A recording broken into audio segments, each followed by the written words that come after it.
Hello friends, welcome to my YouTube channel study for JKSSB. दोस्तों, I hope you all are doing well. So इस video में हम discuss करने वाले हैं स्टैटिक्स और मैथमेटिक्स का topic demography, census, its features and function. तो हम स्टडी करेंगे कि डेमोग्राफी क्या होती है, सेंसिस आपको पता है जिसको जनगणना कहते हैं, जनगणना क्या होती है, किस प्रकार इसको कंडक्ट किया जाता है, इसके फीचर्स क्या होते हैं और इसके मेन फंक्शंस क्या होते हैं। तो पूरा डिटेल में ये लेक्चर रहने वाला है। काफ़ी इंपॉर्टेंट लेक्चर है। वीडियो को स्टार्टिंग से लेकर लास्ट तक जरूर देखें, वीडियो को लाइक करें और अपने दोस्तों में शेयर करें। तो देखिए, सबसे पहले बात आ जाती है डेमोग्राफी की। तो डेमोग्राफी क्या होती है? It is the study of human population, their size, composition and distribution, the process through which population changes, that is birth, death और migration। तो हम देखते हैं कि जो डेमोग्राफी जो है वो क्या चीज़ है। तो देखिए, डेमोग्राफी की अगर हम बात करें तो डेमोग्राफी होती क्या है कि ह्यूमन पॉपुलेशन की स्टडी है। ठीक है, डेमोग्राफी एक्चुअल में होती क्या है कि ह्यूमन पॉपुलेशन को स्टडी करना। मतलब कि हम देखते हैं कि उसमें जैसे हम क्या स्टडी करते हैं कि वहाँ का पॉपुलेशन का साइज़ क्या है, ठीक है, कॉम्पोजिशन क्या है पॉपुलेशन की और डिस्ट्रीब्यूशन क्या है। तो मतलब जैसे साइज़ से आप समझ सकते हो कि किसी एरिया में कितने लोग रहते हैं, ठीक है, number of people living in that area, ठीक है। फिर मतलब कितने डेंस हैं, तो वहाँ की डेंसिटी क्या है। कॉम्पोजिशन का मतलब ये हो जाता है कि वो जो लोग रहते हैं उसमें मेल कितने हैं, फीमेल कितने हैं, एजुकेटेड कितने हैं और ठीक है इलिटरेट कितने हैं। उसके बाद उनकी प्रोफेशन पे बात करते हैं, उनमें से जो एम्प्लॉयज़ हैं वो कितने हैं, एग्रीकल्चरल एक्टिविटीज़ जो करते हैं वो लोग जो हैं वो उनकी पॉपुलेशन क्या है। तो मतलब उनके ऑक्यूपेशन के बारे में भी हम इसमें डिटेल में देखते हैं। फिर आ जाती है बात डिस्ट्रीब्यूशन की। तो फिर हम डिस्ट्रीब्यूशन देखते हैं कि किसी एरिया में किस तरह से लोगों की जो डिस्ट्रीब्यूशन हुई है, ठीक है। तो आपको पता है पॉपुलेशन की जो डिस्ट्रीब्यूशन है वो अनइवन है। किसी एरिया में मान लीजिए जो जियोग्राफिकल फैक्टर्स होते हैं, ठीक है, उनकी वजह से भी पॉपुलेशन डिस्ट्रीब्यूशन जो होती है वो चेंज होती रहती है। मान लीजिए कोई एरिया है वहाँ पे वहाँ का इन्वायरमेंट सही सूटेबल नहीं है, ठीक है, तो वहाँ पे जो पॉपुलेशन है वो कम होगी। कोई आप सिटी में चले जाओ तो वहाँ पॉपुलेशन ज़्यादा होती है क्योंकि वहाँ पे बहुत सारी फैसिलिटीज़ होती हैं। तो ये सब मेन कारण है पॉपुलेशन डिस्ट्रीब्यूशन के, इससे होता क्या है कि पॉपुलेशन जो है वो अनइवनली डिस्ट्रीब्यूटेड है, ठीक है। फिर इसके बाद हम इसमें और क्या स्टडी करते हैं, इसमें हम वो प्रोसेस को स्टडी करते हैं जिनसे पॉपुलेशन में चेंज आ सकती है। मान लीजिए, ठीक है, चेंज आ सकती है। वो क्या मतलब वो चेंज कैसे आ सकती है? देखिए जी, आपको पता है बर्थ होती है तो बर्थ होने से क्या होता है, चेंजेस आ जाती है। बर्थ होने से क्या होता है कि पॉपुलेशन बढ़ जाती है। डेथ होने से क्या होता है कि पॉपुलेशन में कमी आ जाती है, ठीक है। और माइग्रेशन होने से क्या होता है, माइग्रेशन से क्या होता है, इसमें भी पॉपुलेशन जो है चेंज होती है। तो ये प्रोसेस जो है वो वही प्रोसेस है, ठीक है। इन प्रोसेस के थ्रू क्या होता है, पॉपुलेशन जो है वो चेंज होती है। तो अगर हम जनरली बात करें पॉपुलेशन की कि पॉपुलेशन किस प्रकार से चेंज हो सकती है, किसी एरिया में पॉपुलेशन कम हो सकती है या ज़्यादा हो सकती है, तो उसकी मेन वजह क्या है, उसके मेन कारण यही है बर्थ रेट, जहाँ फिर बर्थ मतलब बच्चों के जन्म हो जाएंगे, जहाँ फिर डेथ रेट बढ़ जाएगी, जहाँ फिर माइग्रेशन वहाँ पर ज़्यादा हो जाएगी। तो उससे क्या होता है कि पॉपुलेशन किसी एरिया की जो है वो इफ़ेक्ट होती है, ठीक है। अब नेक्स्ट बात करते हैं हम कि बर्थ रेट क्या होती है, ठीक है। तो देखिए, बर्थ रेट का मतलब क्या होता है कि नंबर ऑफ बेबीज बॉर्न पर 1000 पीपल इन ए ईयर, ठीक है। तो मतलब एक साल में 1000 पीपल में, ठीक है, 1000 पीपल लेते हैं और उनमें देखते हैं कि वहाँ पे कितने लोग, कितने बच्चों का जन्म हुआ है, कितने बेबीज का जन्म हुआ है, उसको कहते हैं बर्थ रेट, ठीक है। 1000 लोग लेते हैं और उसमें से देखा जाता है कि कितने बेबीज का बर्थ हुआ है, उसको बोलते हैं बर्थ रेट। और अगर हम इंडिया की बात करें तो इंडिया का जो 2020 का जो बर्थ रेट है अभी जो है वो है 18.2 बर्थ पर 1000 पॉपुलेशन। तो मतलब अगर हम 1000 लोग लेते हैं तो वहाँ पे माना जाता है कि 18.2 जो है बर्थ होती है। अब पॉइंट में तो होता नहीं है, मतलब इसको जनरली हमने आप ऐसे कह सकते हो कि 18 बर्थ जो होती है वो होती है 1000 में, ठीक है। इसके बाद अगर हम बात करें नेक्स्ट है डेथ रेट। डेथ रेट जो है ये भी इन्फ्लुएंस करती है किसी पॉपुलेशन को। तो डेथ रेट क्या होती है, डेथ रेट का मतलब होता है कि नंबर ऑफ डेथ्स ऑकर्ड पर 1000 people in a year in A population. तो एक साल में 1000 लोगों में कितने लोगों की डेथ हो जाती है, उसको कहते हैं डेथ रेट, ठीक है। 1000 जनरली हम क्या करते हैं कि 1000 लोग ले लेते हैं और देखते हैं कि उसमें से कितने लोगों की डेथ हो गई, तो उसको बोलते हैं डेथ रेट, ठीक है। तो डेथ रेट जो इंडिया का डेथ रेट, अगर आप 2020 के आंकड़े के हिसाब से चलें तो इंडिया की जो डेथ रेट है वो है 7.3 पीपल, ठीक है। 7.3 लोगों की डेथ हो जाती है अगर आप 1000 लोग लें, ऐसे एवरेज निकाली जाती है, ठीक है। तो इसलिए ये पॉइंट में आता है।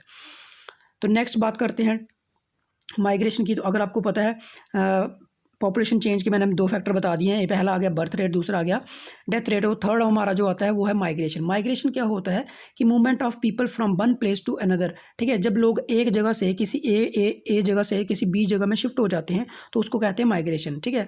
जब मान लीजिए लोग क्या कर रहे हैं, जम्मू से श्रीनगर चले गए तो उसको कहते हैं माइग्रेशन। या फिर आप JNK से उठ के किसी इंडिया के किसी दूसरे पार्ट में चले जाते हो, उसको कहते हैं माइग्रेशन। तो ज़रूरी नहीं है कि आप इंडिया में ही जाएँ। अगर आप इंडिया से, मान लीजिए आप इंडिया से US UK चले जाते हो तो that is also called migration. तो माइग्रेशन जो होती है वो इनकी टाइप्स हैं, ठीक है।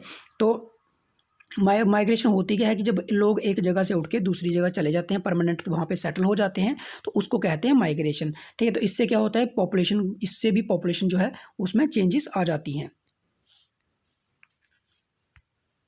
नेक्स्ट हमारा आ जाता है कि माइग्रेशन की जो टाइप्स हैं, ठीक है, 2 टाइप्स हैं इसकी, मेन 2 टाइप्स हैं।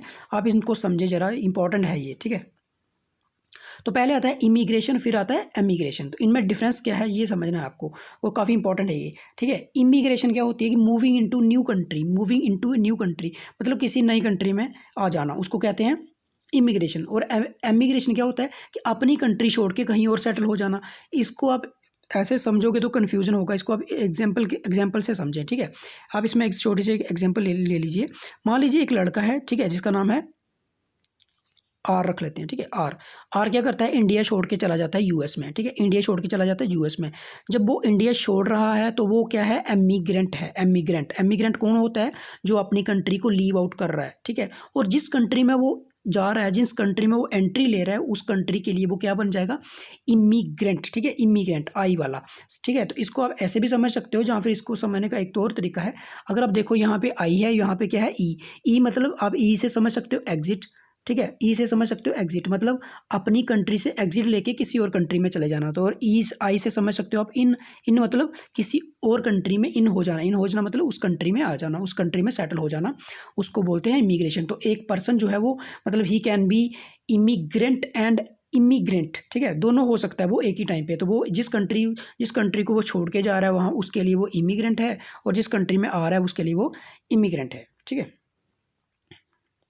तो टाइप्स ऑफ माइग्रेशन, अगर इसमें 2 टाइप्स और हैं, जो ये टाइप्स जो हैं वो ये भी काफ़ी इंपॉर्टेंट है, इंटरस्टेट और इंट्रास्टेट, ठीक है। इंट्रास्टेट क्या होती है और इंटरस्टेट क्या होती है। इंट्रास्टेट्स में क्या होता है कि जो मूवमेंट होती है वो जनरली मतलब होती क्या है, विद इन दी स्टेट होती है, किसी भी स्टेट के अंदर होती है। मान लीजिए यूपी में रहने वाला कोई कुछ लोग हैं, ठीक है, वो यूपी में रहते हैं, किसी एक जगह से वो शिफ्ट कर जाते हैं यूपी में ही, ठीक है। तो उसको कहते हैं इंट्रा स्टेट माइग्रेशन। मतलब आप जैसे मान लीजिए आप JNK में रहते हो, मान लीजिए आप अनंतनाग डिस्ट्रिक्ट से हो, तो आप चले जाते हो किसी और डिस्ट्रिक्ट में, मान लीजिए श्रीनगर में आ गए, आप श्रीनगर में सेटल हो गए, तो रहे तो आप उसी स्टेट में JNK में ही रहे, तो उसको बोलेंगे इंट्रास्टेट माइग्रेशन, ठीक है। इसके बाद अगर हम बात करें इंटरस्टेट माइग्रेशन की, तो इंटरस्टेट माइग्रेशन में क्या होता है, इसमें क्या होता है कि जो मूवमेंट होती है वो अपनी स्टेट से अलग होती है, मतलब अपनी स्टेट के बाहर होती है, मूवमेंट आउटसाइड द स्टेट होती है।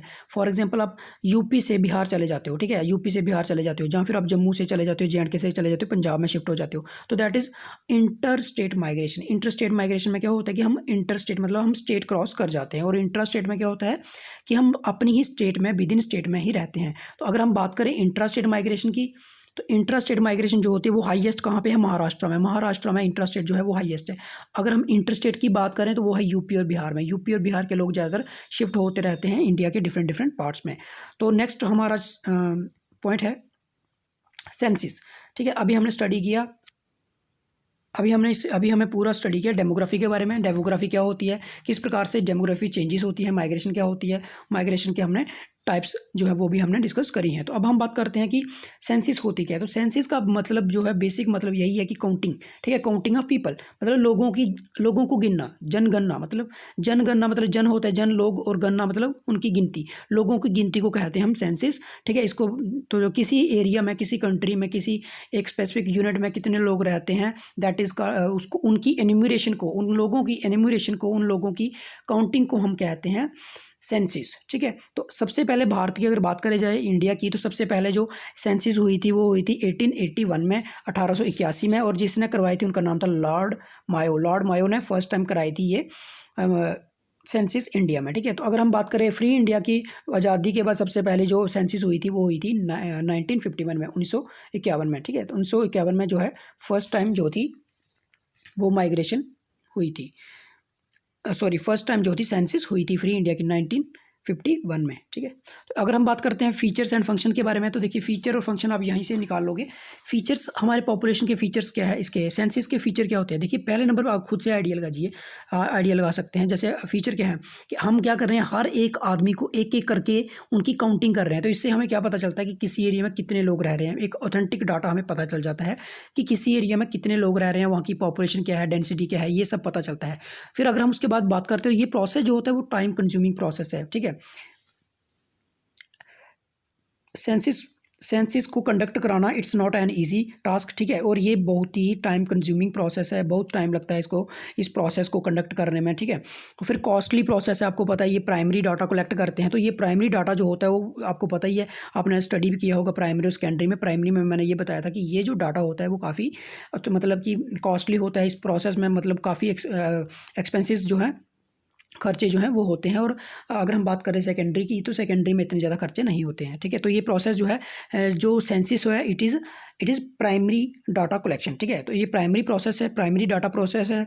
और इसमें प्रोसेस जो है वो टाइम कंज्यूमिंग है, कॉस्टली है, हाईली रिलायबल इसको कह सकते हैं हम। इसको इसलिए कह सकते हैं हाईली रिलायबल, क्योंकि ये आपको पता है कि जब भी सेंसिस कराई जाती है, इसको डोर टू डोर कंडक्ट कराया जाता है। जो गवर्नमेंट की तरफ से जो ऑफिसर होते हैं जो भी, ठीक है, वो क्या करते हैं, वो घर घर जाके पूरी मतलब कि उनका रिकॉर्ड जो है, पूरा पॉपुलेशन का रिकॉर्ड जो है वो अपने पास लिख के ले आते हैं। तो इसलिए ये डाटा जो होता है काफ़ी हाईली रिलायबल इसको बोला जाता है। तो इसके लिए आपको पता है नीड लार्ज मैन पावर। तो कोई पॉपुलेशन को, अगर किसी पॉपुलेशन की अगर सेंसिस करनी है, उसको उसकी काउंटिंग करनी है, तो उसके लिए लार्ज मैन पावर चाहिए। मतलब अब आप देख लीजिए कि इंडिया इतना बड़ा देश है, तो कितने सारे लोग रहते हैं। तो हर एक मतलब कि हर एक लोगों तक, हर घर तक पहुँचना वो कितना मतलब एक बहुत ही बड़ा काम है, अपने आप में एक चैलेंज है। तो इस तरह के काम के लिए क्या होता है कि हमें बहुत सारे लोगों की ज़रूरत पड़ती है। तो इसलिए हम ये कह सकते हैं कि it needs a large man power, ठीक है। तो बेसिस फॉर मैनी सर्वे, तो इसका देखिए फंक्शन में अब क्या आ जाता है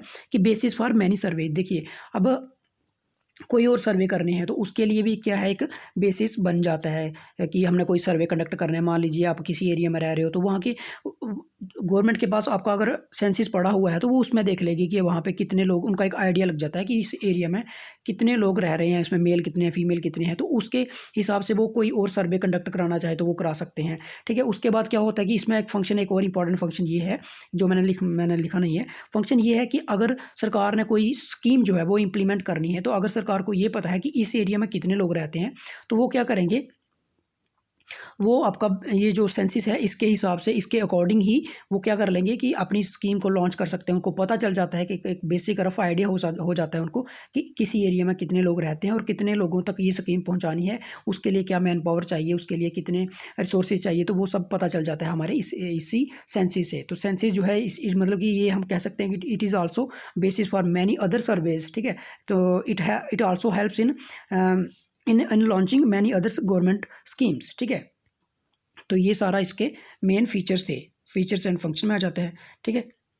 तो अब हम देखते हैं कि जिस सेंसिस है इसके करने के तरीके क्या हैं। तो देखिए सेंसिस जो होती है, अगर जो उसका सही तरीका आपको पता है, ये डोर टू डोर जो सर्वे होता है जिसको हम सिविल रजिस्ट्रेशन कहते हैं, वो हो जाती है, ठीक है।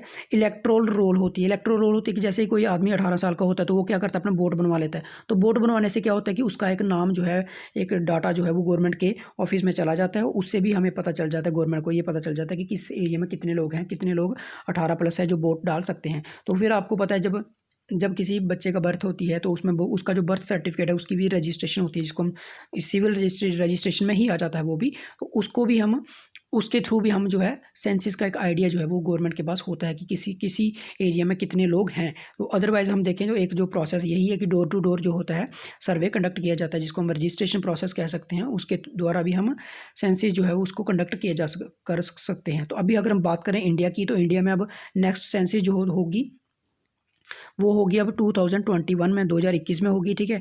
इंडिया में जो सेंसिस होती है हर 10 साल के बाद होती है, ठीक है, 10 साल बाद होती है। इससे पहले जो हुई थी वो हुई थी 2011 में, ठीक है। इस बार जो होगी वो सिक्सटीन्थ सेंसिस होगी, भारत की 16th सेंसिस। तो ये आपको याद रखना है कि 2021 में जो सेंसिस होगी वो 16th सेंसिस होगी इंडिया की। तो ये कुछ इंपॉर्टेंट कंसेप्ट थे, जो इंपॉर्टेंट लेक्चर था हमारा।